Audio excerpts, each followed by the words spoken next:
La ville était silencieuse, trop silencieuse.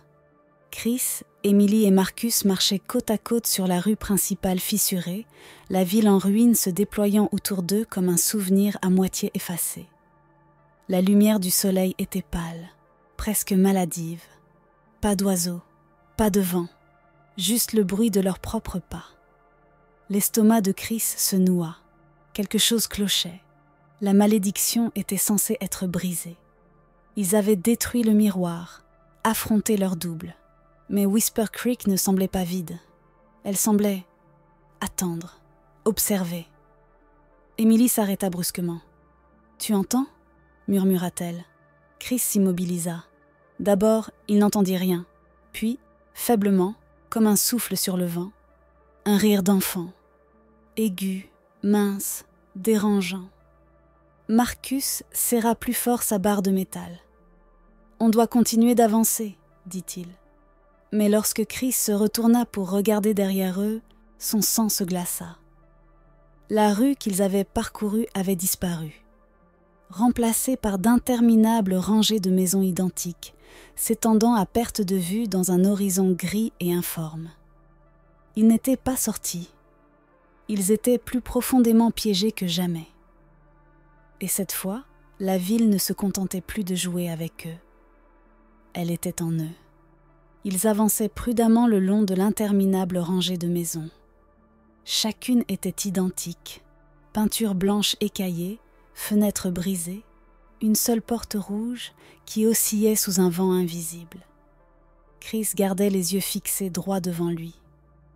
Il refusait de regarder à travers les fenêtres. Il savait, au fond de lui, que s'il le faisait, il verrait des choses qu'il ne pourrait jamais oublier. Emily restait accrochée à son bras, tremblante. Marcus serrait les dents. À la prochaine intersection, ils s'arrêtèrent. 3 rues s'étendaient devant eux, toutes identiques. Chris se tourna lentement. Tout autour, les maisons se mirent à émettre un bourdonnement, un bruit sourd et vibrant qui semblait s'enfoncer jusque dans leurs os. Puis, à l'intérieur de la maison la plus proche, une lumière vacilla. Chris se figea.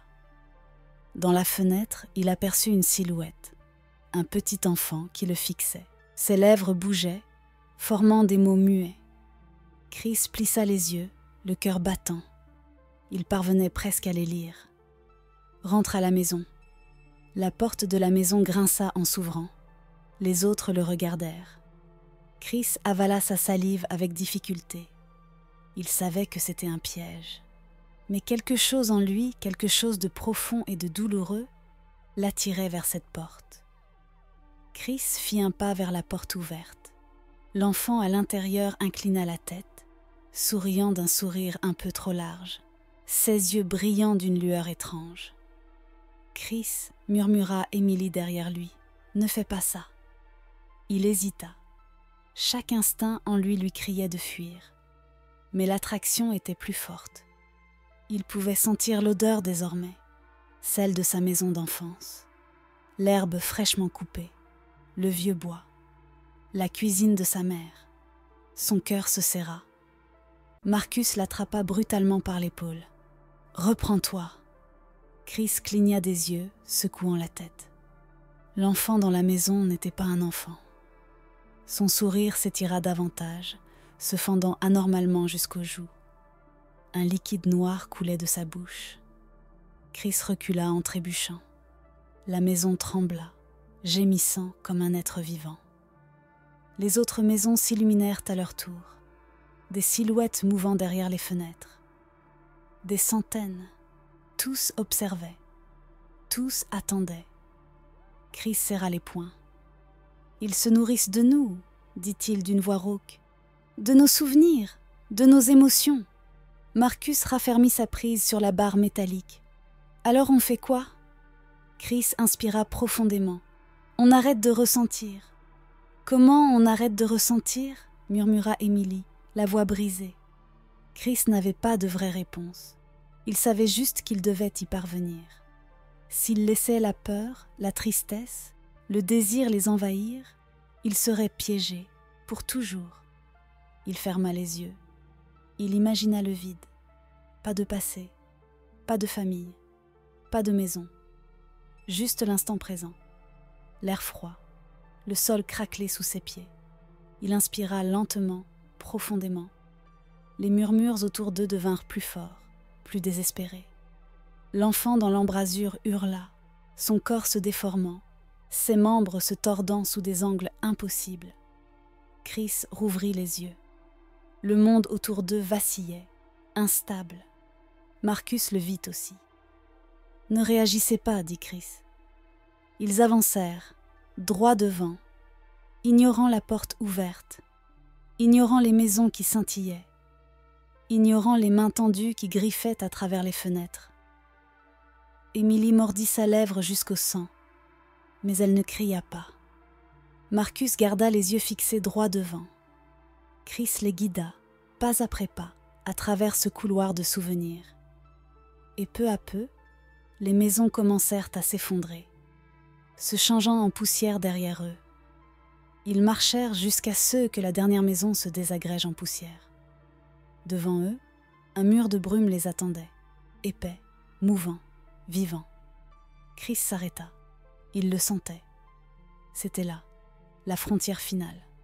Au-delà de la brume, la liberté, ou l'oubli. Marcus expira lentement. « C'est ici, hein ?» Chris acquiesça. La main d'Émilie trouva la sienne, la serrant fort. « Pas de peur, » murmura Chris. « Pas de regret. » Ils pénétrèrent ensemble dans la brume. Au début, ce fut comme marcher dans la glace. Le brouillard s'enroulait autour d'eux, murmurant avec des voix qu'ils reconnaissaient presque.